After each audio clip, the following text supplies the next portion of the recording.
শিল্পী হাশেম খান, ওনার সাথে আমার প্রথম পরিচয় হয়েছিল ছবির মাধ্যমে। অনেক দিন ওনার কোনো আমি ছবি দেখি নাই। আসলে তখন তো মোবাইলের যুগ ছিল না। তো ছবিও দেখা হয় নাই। আমি গ্রামের একটা স্কুলে, গ্রামের একটা পরিবেশে বড় হয়েছি। তো আম আমার চিত্রশিল্পীদের নিয়ে একটা ধারণা ছিল। অনেকেরই এরকম হয়তো ধারণা এখনও আছে।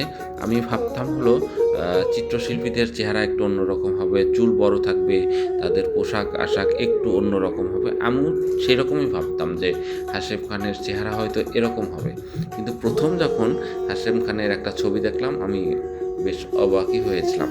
এরকম কেন? চিত্রশিল্পী তো আমি এরকম ভাবি নাই।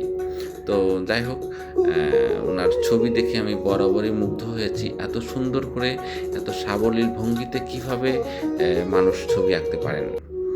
প্রত্যেকটা ড্রয়িং, প্রত্যেকটা দাগ ওনার ড্রয়িংয়ে ইম্পর্টেন্ট। কোনোটাই আমার কাছে মনে হয় না যে এই দাগটা না থাকলে ভালো হতো অথবা অন্য কোনো কিছু। প্রত্যেকটা জায়গায় আমি এনজয় করি ওনার ড্রয়িংয়ে।